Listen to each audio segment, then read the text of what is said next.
Hey guys, Matt here. Welcome to episode number 7 of my bossing guide. So today we're actually going to be looking at the first of the very endgame bosses, which is going to be Shaper himself. Now, Shaper is part of the Feared, so if I go ahead and open up this, you'll see that he's at the very bottom within the Feared encounter. You can actually do Shaper and Elder, or alternatively, you could do an Uber Elder, which would count for both at once, at least for the Feared. So, let's go ahead and have a look at how to access the Shaper fight. The way to do that is that you need the fragment of the 4 Guardians, which I've made a video for each of these as well already. So you're going to put all of them. If you don't plan on farming the Feared, I would say do not put Maven on this fight. It is going to make it significantly harder. There's no reason to do that. Unless, of course, you're planning to farm the Feared, at which case you have to actually put on the Maven as the witness. That being said, Maven makes the fight significantly harder, and I'll talk about that in a second. So fortunately, this is not a map or anything like that. It's a fragment-based boss, which means there's no mods to worry about. There's no things to avoid. There's no setup or anything like that. You just put in the 4 fragments, and off you go. The fight goes the exact same way every single time with the exact same phases and all that. The only thing that changes are the bosses at the very beginning, as you'll see in the showcase. All right, so as for the Shaper himself, he has a pretty decent amount of HP here. As you can see, 74 million. So I believe this is his total. It's actually split between phases. So he is a pretty tanky boss, but most of the stuff he does is super predictable, and you can react to it before anything really touches you. So it's very easy, as you'll see when I talk about the mechanics. Because he's one of the endgame bosses, he's 50 elemental resistance and 30 chaos res, which means that he takes a lot less damage than your average boss, unless of course you have some sort of penetration, which is always going to be pretty much the rank 1 number 1 stat when it comes to boss killing for elemental builds. Next, he has a lot of curse effectiveness, less curse effectiveness, that being because he's one of the endgame bosses, cannot be fully slowed, which means you can't freeze him, and of course immune to knockback as well. Okay. So let's talk about real quick the actual moves that he does. He has the melee attack. Now, he only ever does that if you're within melee range. So if you're not within melee range, he will never use this. He has the Shaper Beam. Now, this is a tri-elemental beam. So it does fire damage, cold, and lightning damage. And it actually does a decent bit of damage. That being said, if you have a build that has higher than maximum elemental resistances, so the cap for everybody is 75, but you can actually you go over that with certain things, like certain uniques will allow you to go over the cap, or even some nodes on your tree will allow you to go over that cap of 75. But of course, the purity auras is what typically is going to push you to the absolute maximum. But if you get enough regen and enough max resistance to all these 3 elements, you can actually face tank this. Now, in my showcase, in my current build, I can't do that. I'm just gonna have to not get hit by it, but it's very easy. There's actually also sound cues, which are very important with this boss, as I'll showcase in a minute. There's also the projectiles. So these are actually a lot harder to face tank because they actually have 25% cold penetration, which means even if you had 90 all res or 90 cold resistance, which is the absolute maximum in the game, well, this actually penetrates 25 of those, which means that your resistances are actually nowhere near capped. And if you have 75, now it becomes 50. So this is why typically builds, if you get hit by these, you will absolutely get murdered. The first one is going to hit you for like half your HP and stun you, and the second one's going to kill you, right? So the only way to really face tank these is if you have an extremely tanky build, or if you're just dodging all of them or blocking all of them, etc. But yeah, next he has the teleport slam. This is probably, in my opinion, the most dangerous attack outside of a combination of a beam on top of the bullet hell. I'll talk about that in a second, because this one sometimes is going to be delayed. There is a there's a sound cue for this, which means it's pretty easy to dodge. You can see it coming, but sometimes it's delayed due to server issues or whatever. I don't really know. And then he just slams you at very unexpected times, and it really hurts. There's also going to be vortex, little balls that are going to follow you around in the arena. You're going to want to basically put these outside of the arena as much as possible, right around, to make sure that they are not basically making the fight harder for you. He also has a monster portal. Now, a bunch of monsters are going to come out and attack ZANA. This is very important that you do not let them kill ZANA, because if ZANA is not there to put the bullet hell for you, well, you actually can't do anything but die from it.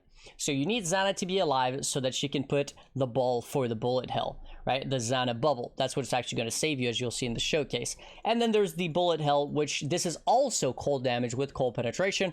This, honestly, if you get hit by even a single one of those balls, typically you're going to be dead. So you're going to want to sit inside the ZANA bubble. Therefore, you're going to take 0 damage. You're going to be completely immortal. One thing to note, however, is that whenever the bullet hell stops, typically Shaper is going to go directly into one of his either balls, or either a slam, or, you know, a beam. The beam is probably the most dangerous one because it's very, very fast, and you have to be very, very quick on your reflexes to avoid it. And sometimes by the time that you have to avoid it, there's going to be some remaining bullet hell balls, which makes it, well, a little bit annoying. But anyways, that's pretty much all you have to worry about the Shaper. So I'm going to go ahead and run it, and then I'll talk about essentially the different mechanics as they're happening during the fight.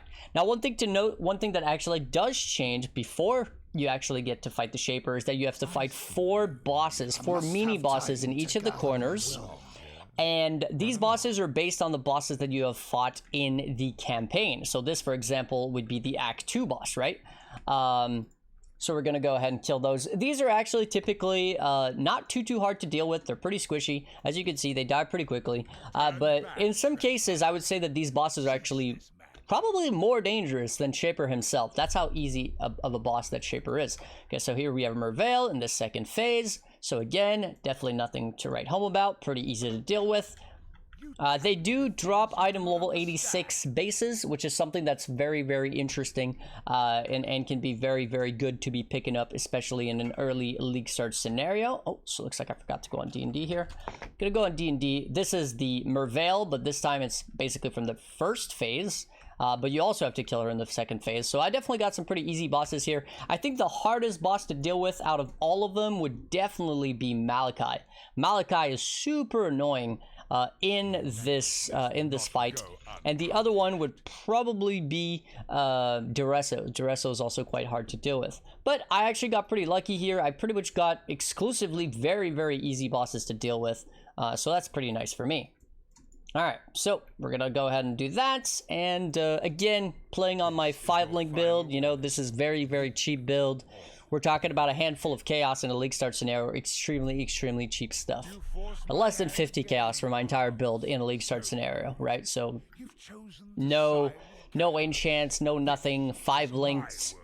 Very, very cheap stuff. Okay, so he's going to go ahead and talk. Now this is the balls. He doesn't really say anything when he throws the balls. You can just see him. I don't think there's any sound cues for that specifically. So yeah, that's basically the balls. As you can see, they're pretty slow. This is the beam, pretty slow, you know, very easy not to get hit by this. Now this is the slam. The slam is definitely, in my opinion, the sketchiest part of this fight and what would get you killed. Now there is these little vortex balls, as I've mentioned. You definitely want to try to put these out on the outer portion of the arena so that you know, if you do trigger them, you're not going to trigger them in an area that is going to make your fight much harder. Gaze into the abyss is what he says when he is about to do the Shaper beam, right? He doesn't always say it, it seems, but that's typically what you want to look out for in terms of voice lines. All right, so that's pretty much the only mechanics that he has. It's a very, very easy boss fight, as you can see.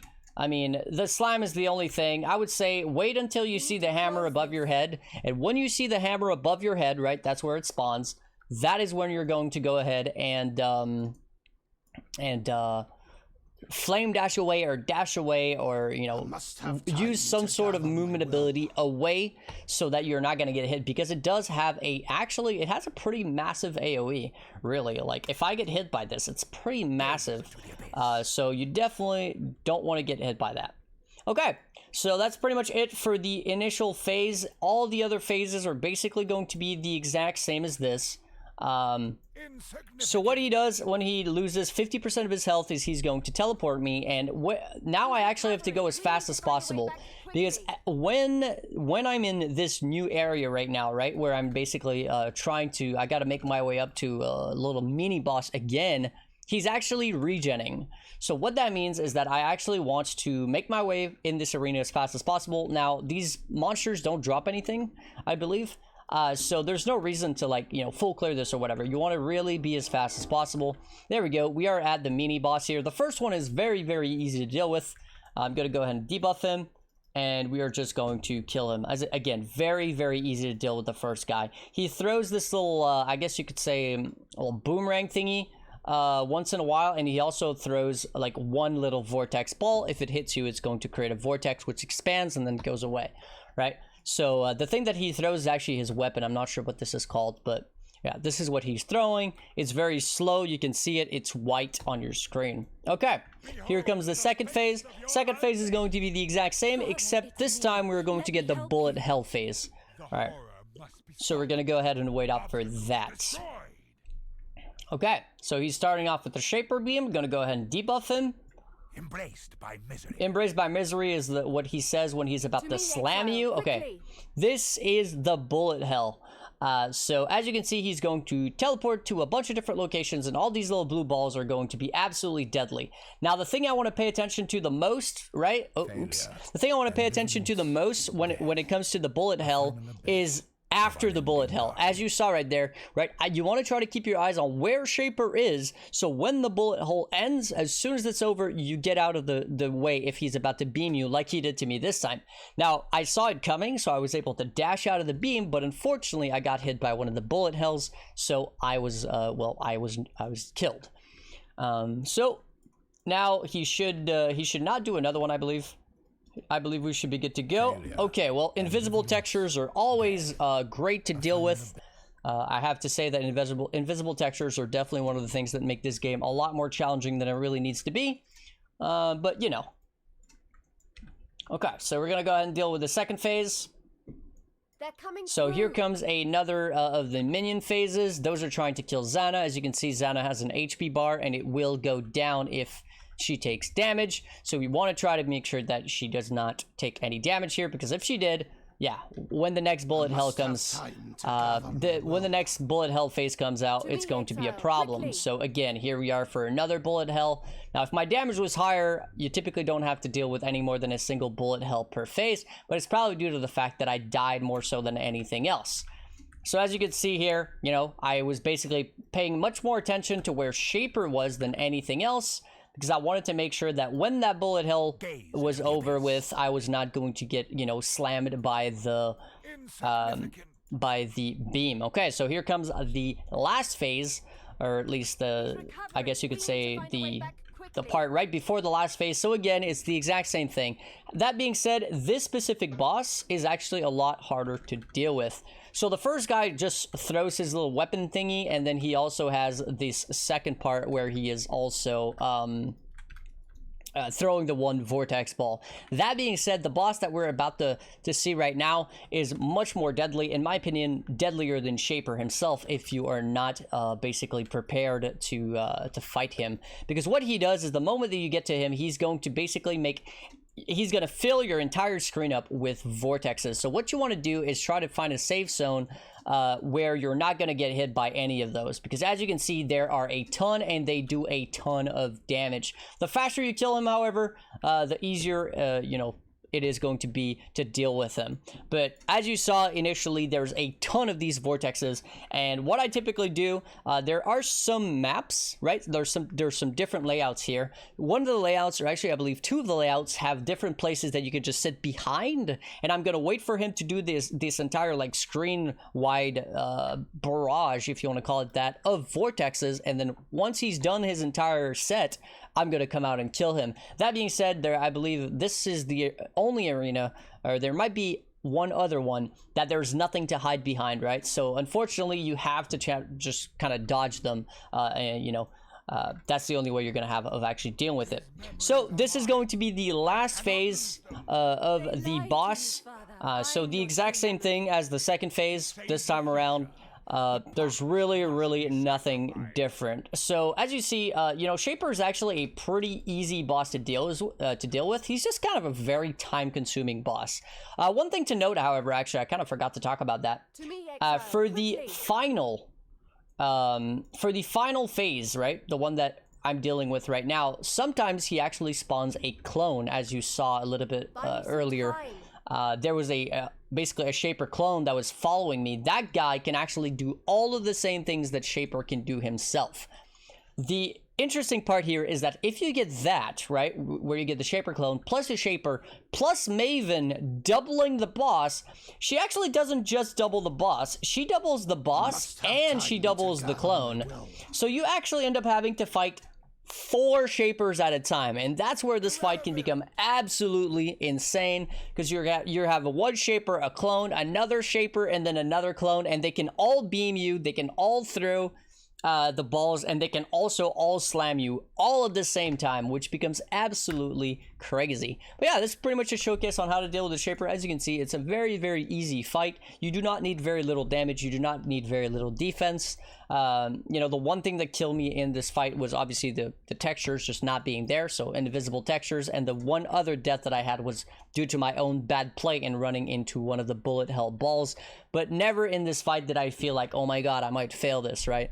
The only problem is it's a very time-consuming fight, which is probably my least favorite thing about Shaper himself. Otherwise, it's a very, very lucrative fight, because if we talk about the loot from Shaper himself, now I'm pretty sure the loot should be listed, yeah, it should be listed here. If we just have a very quick look at the loot from Shaper himself, you have Voidwalker boots, which are typically very, very cheap. You have Starforge, which is somewhat expensive in a League Start scenario, but it does go down very, very fast in price, especially now that it's been nerfed pretty significantly. You have the Dying Sun, which is kind of the same situation. It's very expensive in a League Start scenario, but it drops down very, very quickly. The Shaper's gloves are always good because you can always throw a Valor at them. And if you get something like Elemental Weakness, Vulnerability, you know, Spell Crit, Attack Crit, stuff like that, you can actually gain a decent amount of value. Solstice Vigil is also very expensive in a League Start scenario, but it drops down in price significantly, especially now that the Self-Curse playstyle is no longer what it used to be. But the thing is, one sec. The thing is, the actual fragments of the shape and fragment of the knowledge are guaranteed drops. You're always, always, always going to drop either one or the other every single time that you kill Shaper. And the interesting part of this is that one of these fragments is typically worth, at the very, very, very least, 1.5 times the value of the actual sets, right? So if we look right now, actually I don't really have I don't have anything I don't have my price macro open, so let me go ahead and head over to PoE.ninja. But if I go under economy, under fragments, right, I can see that, for example, if I look at the Shaper fragment, which are these guys, 8 chaos, 8 chaos, 8 chaos, and let's just assume that the other one is also 8 chaos. No, it's 9 chaos, okay? So we have 8, 16, 24, and 33 chaos for the entirety of a Shaper set at the very moment. Meanwhile, a single one of these fragments of the shape or the knowledge is 75 chaos, which is over double the value in the current state of the league, right? Because obviously earlier on in the league, these are cheaper and these are more expensive, but now at this point in the league, as it's, you know, very, very late, it's over twice the value, which means that if you wanted to make literally free currency, you could just buy Shaper sets over and over and over again, just run Shaper, and every time you kill Shaper, you just doubled your money. Not only did you double your money, there's also the chance of getting one of the other drops. For example, a good Corruption on gloves, a well-rolled Dying Sun, a well-rolled Starforge, a well-rolled Solstice Vigil, which instead of being worth just a few chaos, the rolls are actually very important. For example, a Dying Sun right now is 10 or 15 chaos, but a roll with, let's say, 10% decreased charges used, especially with decent AoE, is over 1 Exalt, right? So you are making significantly more profit if you're getting the actual well-rolled drops on top of that, and this doesn't account for the bases as well. One thing that is going to drop from the Shaper is a ton of shape items. Not only that, if you get this node on the tree right here, which is called Gaze into the Abyss, the Shaper drops an additional 3 Shaper items, and these can be anything in the game which are Shaper influence. Shaper crystal belts, Shaper two-stone boots, two-tone boots, Shaper crystal belts, I think I already said that, Shaper titanium shields, right? So you can get all these really, really good bases that are actually multiple exalts each, even things like Shaper regalias, you know, half an exalt, stuff like that. You can make a ton of currency just off of the bases themselves. plus the fact that you're at the very, very, very least doubling your money every single time. Anyways, that's pretty much it for my guide on Shaper. Before I go, though, as always, I want to say a massive thank you to my supporters, Joseph, Adictus, Don, Brandon, Fruit Fly, Reese, Panda, Central Bard, Adorant, Welcome Back, Neroth, Jacob, Thomas, Nike, The Great Master, Raymond, Alex, Emil, Tim, Grimoire, Lost of the Map, Flame Scorpion, Nathaniel, Richard, Johnny, Scott, Ronald, Willie, Kevin, Munkus, Mercury, Bitizen, and Axel, as well as, of course, anybody else who has supported me in the past, and anybody else who wishes to remain anonymous. Hopefully you guys enjoy, and I'll catch you guys in the next guide. Peace.